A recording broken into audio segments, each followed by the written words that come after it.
In 1997, IBM's supercomputer called Deep Blue beat Garry Kasparov, the then world chess champion. Deep Blue Kasparov, after the move c4, has resigned. It was a landmark event showing that artificial intelligence was finally catching up to human intelligence. In fact, some of the best and brightest human intelligence out there. And it happened quickly too, considering that the match Deep Blue won was already a rematch. Kasparov had actually won their first skirmish just a year before that. Now, we all know that chess is often like a shorthand for characters' intelligence in Western media, like Sheldon from Big Bang Theory or Sherlock Holmes in the movie where he's played by Robert Downey Jr. But when Deep Blue beat Kasparov, there was another game that people believed would be very difficult for AI to crack. You see, in Korean media, it has its own equivalent of chess. It's called Go. It's a game with a 2000-year-old history where you essentially move white and black discs on a board to take over the territory and corner the other player. At the end of the game, the person with more discs on the board wins. Computationally speaking, Go was considered infinitely more difficult for a computer to crack because in one game of Go, there are more possible sequences of moves than there are atoms in the universe. Enter DeepMind, an AI research company which was eventually acquired by Google. When DeepMind made a model called AlphaGo specifically designed to beat a champion human player at the game, no one believed that it would be possible. A $1 million prize was announced, and AlphaGo was up against a Korean player named Lee Sedol, an 18-time world champion who The Atlantic then compared to other sports greats like Michael Jordan, Tiger Woods, and Roger Federer. In March 2016, AlphaGo and Sedol played against each other for 5 games. AlphaGo beat Sedol 4-1. And in doing so, set the expectations surrounding artificial intelligence forever.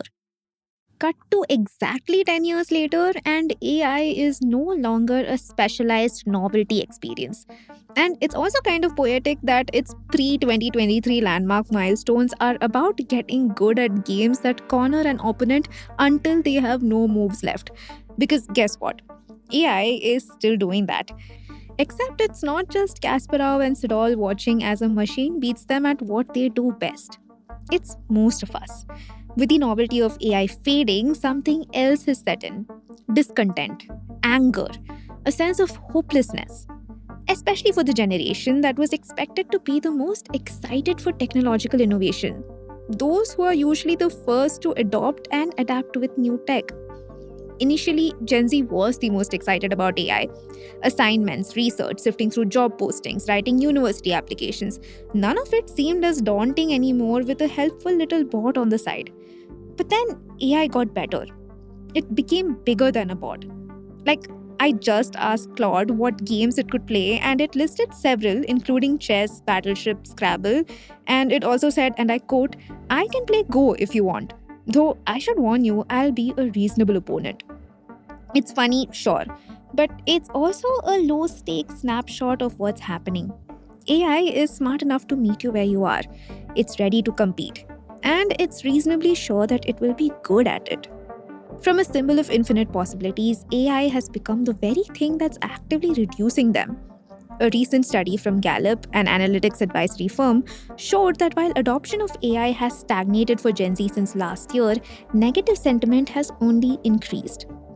Excitement about the tech has dropped by nearly 15% since last year, and hopefulness by another almost 10%. Not to mention, the outright anger towards it has gone up by 9%. Most of it is due to the obvious. Hiring is on a low, job hunts are excruciating, and tens of thousands of people are losing their jobs either to automation or because companies are redirecting cash flows to AI initiatives. So the anxiety is real and it's seeping. Do you guys actually worry about AI replacing you? Yes. The way things stand right now, if you don't really figure out what are the skills that sharpen your expertise as a human designer or a human writer, etc., it's not about AI replacing you, as in personally you being evicted, but the need for designers who just rely on execution will become extremely low. So the logical reason behind a company employing those many human designers who are only good at execution will point towards not having them. That was me speaking to Sushmita, a product designer here at the Ken. I spoke with her and a few other Gen Z employees who have increasingly been using AI in their workflows. I wanted to understand what their fears and tensions were, but also what excites them about it. Turns out there's a lot on both sides. Welcome to Daybreak, a business podcast from the Ken. I'm your host, Rachel Verghese, and every day of the week, my co-host Nita Sharma and I will bring you one news story that is worth understanding and worth your time. Today is Thursday, the 14th of May.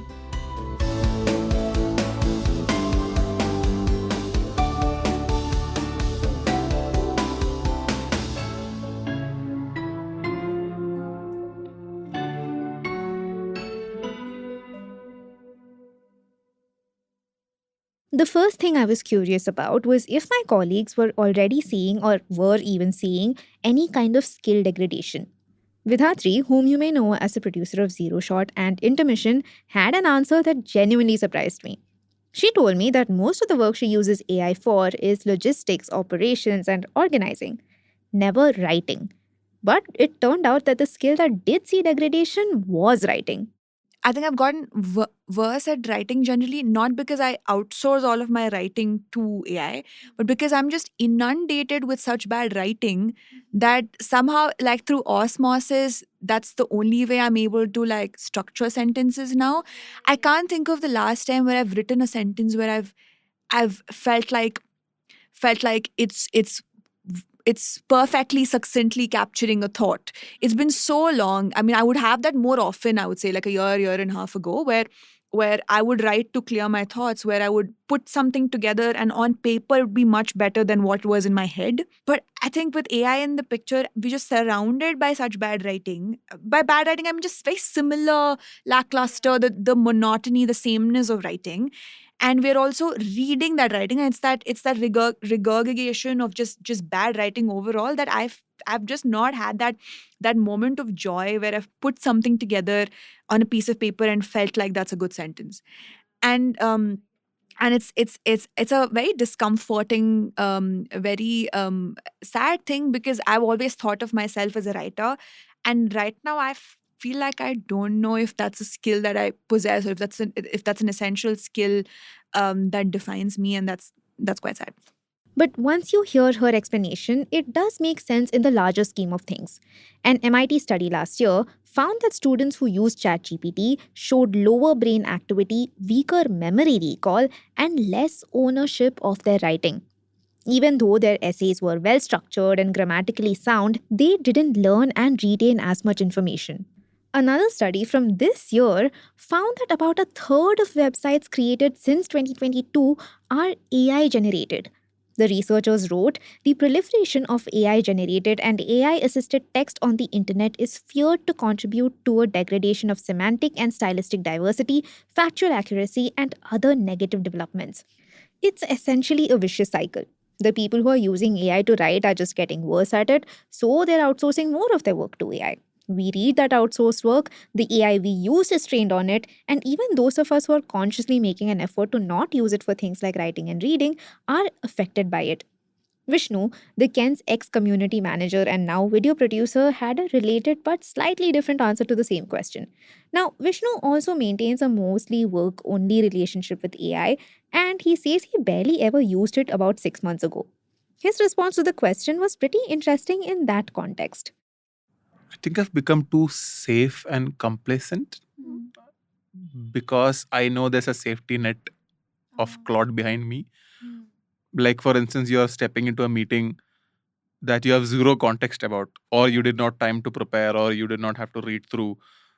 Pre AI, you would have read some that you would have sort of something you have spoken to people, etc., etc. There was always an element of effort, and you lose something if you don't do it.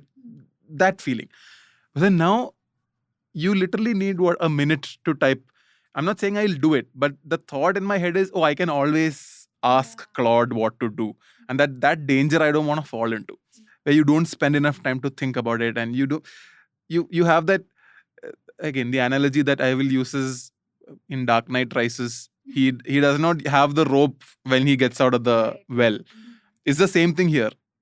If you don't have access to Claude, I shouldn't feel like, oh, what do I do now? And I feel that is a very dangerous track that I don't want to fall into. And I'm seeing signs that it's going that way. And that's an important point right there, because almost 80% of the respondents to Gallup's survey expressed concern that AI makes people lazier. And 65% said that using chatbots promotes instant gratification instead of real understanding. It eventually prevents people from engaging with ideas in a critical or meaningful way. A separate Harvard Gallup study found that 8 in 10 users admit that using AI makes actual learning difficult in the future. Vidhatri put it quite elegantly when I asked her if AI is perhaps erasing learning opportunities because answers are now too quickly and easily accessible. That like discomfort is such an important part of learning anything or just existing and going through life. And that is what makes experiences actually truly worth it. And we're erasing that layer of discomfort right now. There is no friction. There is a lot of joy in the process of thinking through something, hitting a wall, going back, taking some time out, approaching it from a different perspective, and finally arriving at the conclusion. That's how you find your voice. That's how you understand what is it that you actually want to say. And that's what makes us like unique, and that's what gives like writers a voice, for example. And that is so important. And we're sort of erasing that cognitive work, and we're erasing that friction completely.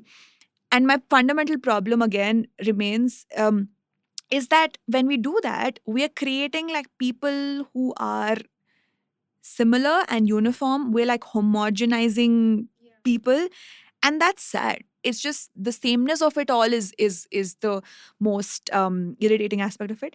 I'm just fundamentally saying that we're just becoming more boring people. What Vidhatri said right there isn't happening in a vacuum. A Cornell study last year found that when Indian writers were asked to write using AI suggestions, they wrote in an American style. That's because AI was prioritizing Western values and styles of writing and suggesting that the Indian writers adopt those styles while they were writing.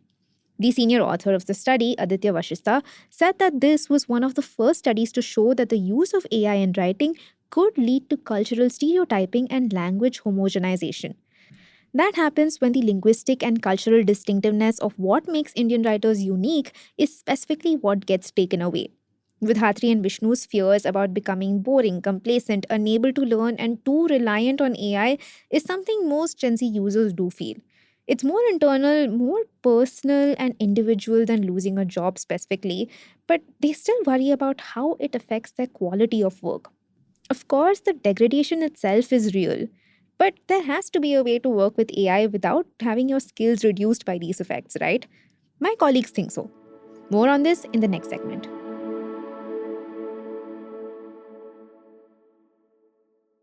One of the biggest things that I've seen AI do really well is the actual execution or implementation of a design. What could have been done in 45 minutes can now be done in like 2 minutes. And witnessing that for the first time was a bit jarring, because if your only skills as a designer lie in the attention to detail and crafty execution of it, you start to feel very threatened by it. And I did start to feel very threatened by it at a certain point.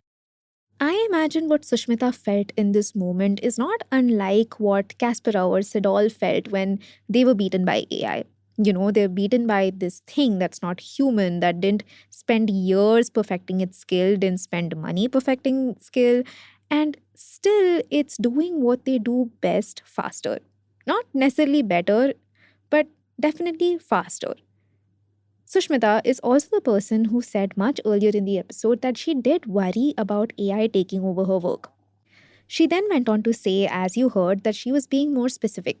She's saying that AI can take over certain aspects of her work, like simple execution of ideas, for example. That is definitely under existential threat. But there's one thing that she's holding on to and believes cannot be replaced. But I think if I had to tie it back to one of my answers, this is where it becomes useful for a lot of junior and mid-level designers to practice that discretion, practice that judgment, and maybe even the overused word taste. Yes, taste is in fact an overused word, but it makes sense here and it's not going to be irrelevant anytime soon. Plus, Sushmita has also found a sense of fulfillment almost in, as she says, getting her hands dirty by exploring with AI. Getting down and dirty to troubleshoot is surprisingly a different level of requires a different level of expertise than creation in itself. Like in the landscape of a designer's career, a junior designer oftentimes tells or does what is told and also exercises some creativity, but then it also requires a certain level of experience and expertise to be able to troubleshoot, why is this not a design we would do, why is this something that we wouldn't necessarily go for. And that is something that a lot of junior designers using AI are having to polish and exercise. To train her dumb interns, Sushmita found herself having to work at a sort of higher level. She was exercising a level of discernment and taste, and that was setting her work aside, giving her work that sense of individuality and her own personal touch. Giving AI something to work with and exploring with it was actually a running theme. Vishnu, for example, set another boundary for himself that seems to preserve the individuality of his thoughts and ideas. He believes that if your prompt is less than 3 sentences long, you're probably outsourcing the thought to AI. If you ask AI to write a LinkedIn post, for example, that's not a prompt. You're just asking it to do your thinking for you. The trick lies in making sure that the ideas are yours and that AI is consistently used as a tool and something to work with, and not something that's telling you what to do. Plus, it also seems like my colleagues are offsetting what the survey recorded as fears about cognitive slowdown and losing learning opportunities, etc., by doing the learning through AI. Surprisingly, it's happening more in their personal lives. Vishnu told me that while he doesn't use AI for much outside of work, he has been using it to create a curriculum for himself. Basically, he's putting together a reading list and other materials to learn skills, subjects, etc., all on his own. Meanwhile, Karan, the project manager at the Ken, has set another boundary for himself. He'll use AI to put together research documents and to organize notes, but he still prefers to do all his reading himself. I just think our roles, especially, I think the reading is my job. So I should be able to know what I'm reading. I think if I'm doing that, that's a bit lazy. But when oftentimes the writing is just an output, right? For strategic communication, where writing the prose is not the purpose. So there, I just use AI to write the PRDs. But pretty sure I should have read what is being printed by the AI. So yeah, I prefer to do the reading on my own. And the work he outsources to AI actually does free him up to do something he finds more valuable. Can sort of go and do competitor research with creative inputs, which AI can't summarize. So try to make some dedicated time, and I probably go through the best sites out there. Like my favorite is Godly, for example, that lists the best sites, how they look visually, which AI can't summarize. But before I didn't have the time to do that. Otherwise, I probably read where prose is the purpose. For example, New York Times or other things where you want to read that writing, right? There, I would not want AI to summarize it. So it does give me a lot of time to seek out creative materials now. Yeah. In an ideal scenario, we should all be having what Karan is. See, when AI takes over the menial, process based tasks, it should be an opportunity for us to do more deeper and creative work that's perhaps more meaningful to us and critically engaging. It should not become an opportunity to do more menial process based tasks. But to be fair, it's still a sort of honeymoon period for my colleagues and I. There's an agency to how we use AI and to what extent. We're not trying to meet any output goals.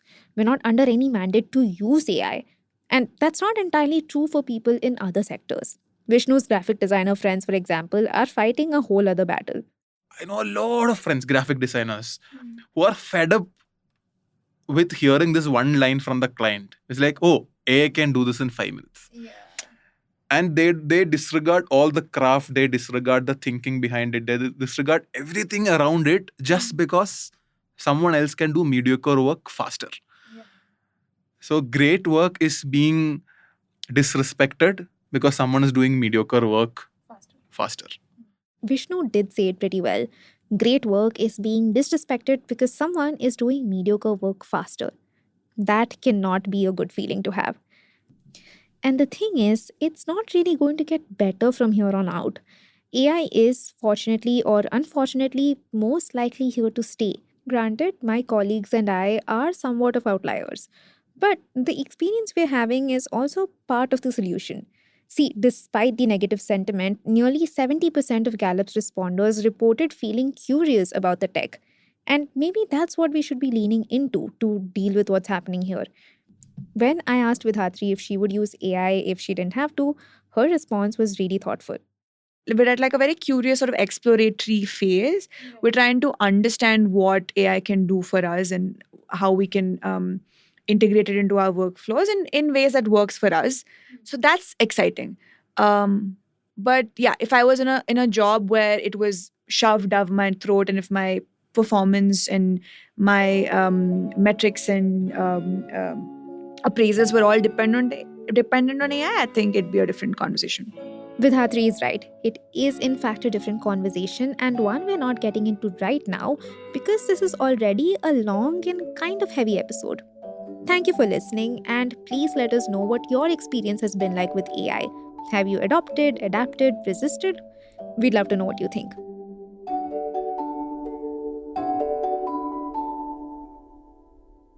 Daybreak is produced from the newsroom of The Ken, India's first subscriber focused business news platform. What you're listening to is just a small sample of our subscriber only offerings. A full subscription offers daily long form feature stories, newsletters, and a whole bunch of premium podcasts. To subscribe, head to theken.com and click on the red subscribe button on the top of the Ken website. Today's episode was hosted and produced by my colleague Rachel Varghese and edited by Rajiv Sien.